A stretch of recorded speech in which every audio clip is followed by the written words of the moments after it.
ನಮಸ್ಕಾರ ಎಲ್ರಿಗೂ. ಈ ಸುಮಾರು 7,000 ಶಿಕ್ಷಕರ ನೇಮಕಾತಿಯ ಅಧಿಸೂಚನೆ ಹೊರಬೀಳಲಿದೆ. ಇದು ಏನಪ್ಪ ಅಂದ್ರೆ ಈಗ ನಡೆಯುತ್ತಿರುವಂಥ ಏನು ಪ್ರೊಸೆಸ್ ನಡೀತಾ ಇದೆಯಲ್ಲ TET ಎಕ್ಸಾಮ್ದು, ಅದರ ಎಕ್ಸಾಮ್ ರಿಸಲ್ಟ್ ಬಂದ ತಕ್ಷಣವೇ ಈ ಅಧಿಸೂಚನೆ ಹೊರಬೀಳುವ ಎಲ್ಲ ಸಾಧ್ಯತೆಗಳಿವೆ. ಇದರ ಬಗ್ಗೆ ಡೀಟೇಲ್ ಆಗಿ ನಾವು ನೋಡೋಣ. ನೆನಪಿರಲಿ ಸ್ನೇಹಿತರೆ, ಈಗಾಗಲೇ ಸುಮಾರು 555 ಮೊರಾರ್ಜಿ ದೇಸಾಯಿ ವಸತಿ ಶಾಲೆಗಳಲ್ಲಿನ ಶಿಕ್ಷಕರು, ಸುಮಾರು 100 ಅಲ್ಪಸಂಖ್ಯಾತ ಮೊರಾರ್ಜಿ ದೇಸಾಯಿ ವಸತಿ ಶಾಲೆಗಳಲ್ಲಿನ ಶಿಕ್ಷಕರು ಮತ್ತು ಸುಮಾರು 700 ಶಿಕ್ಷಕ ಏನಪ್ಪ ಅಂದ್ರೆ ಮೌಲಾನಾ ಆಜಾದ್ ಶಿಕ್ಷಕರು, ಈ ಎಲ್ಲ ಹುದ್ದೆಗಳಿಗೆ ಆರ್ಥಿಕ ಇಲಾಖೆ ಅನುಮೋದನೆ ನೀಡಿದೆ.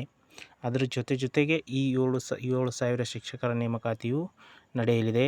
ಇದು ಪ್ಯೂರ್ಲಿ ಕಲ್ಯಾಣ ಕರ್ನಾಟಕ ರೀಜನ್ಗೆ ಸಂಬಂಧಪಟ್ಟಂಥ ಹುದ್ದೆಗಳಾಗಿರ್ತವೆ. ಇದರ ಬಗ್ಗೆ ಡೀಟೇಲ್ ಆಗಿ ನೋಡೋಣ ಬನ್ನಿ. ನೋಡ್ರಿ, ಇವತ್ತು ಕಲ್ಯಾಣ ರಥ ನ್ಯೂಸ್ ಪೇಪರ್ನಲ್ಲಿ ಬಂದಿರುವಂಥ ಸುದ್ದಿ ಇದು.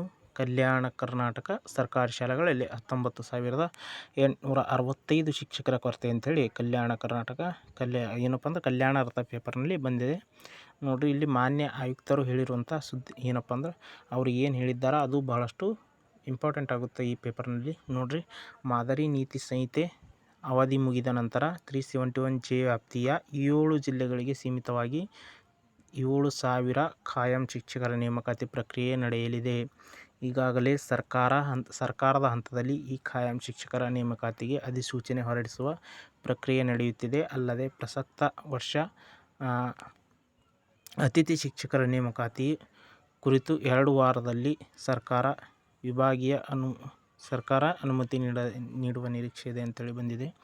ಯಾರಪ್ಪ ಅಂದ್ರೆ ಇದು ಯಾರು ಹೇಳಿದ್ದಾರೆ? ಡಾಕ್ಟರ್ ಆಕಾಶ್ ಅವರು, ಮಾನ್ಯ ಆಯುಕ್ತರು ಶಿಕ್ಷಣ ಇಲಾಖೆ ಕಲಬುರಗಿ, ಇವರು ನೀಡಿರುವಂಥ ಹೇಳಿಕೆದು.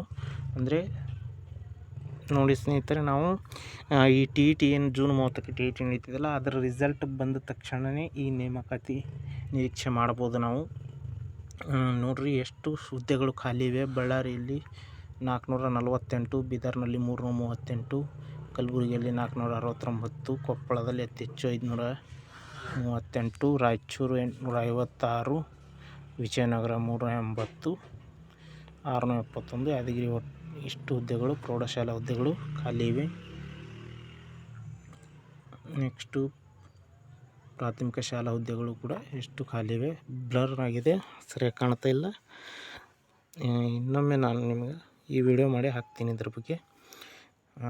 ಈ ಮಾಹಿತಿ ತಮಗೆ ಇಷ್ಟ ಆಗಿದ್ರೆ ಈ ಚಾನಲ್ನ ಸಬ್ಸ್ಕ್ರೈಬ್ ಮಾಡಿ, ಈ ವಿಡಿಯೋಗೊಂದು ಲೈಕ್ ಮಾಡಿ. ಸುಮಾರು 7,000 ಶಿಕ್ಷಕರ ಅಧಿಸೂಚನೆ ಹೊರಬೀಳಲಿದೆ. ತಮ್ಮ ಅಧ್ಯಯನಕ್ಕೆ ಇನ್ನಷ್ಟು ವೇಗವನ್ನು ನೀಡಿ ಅಂತ ಹೇಳ್ತಾ ಈ ವಿಡಿಯೋನ ಇಲ್ಲಿಗೆ ಎಂಡ್ ಮಾಡ್ತಾಯಿದ್ದೀನಿ.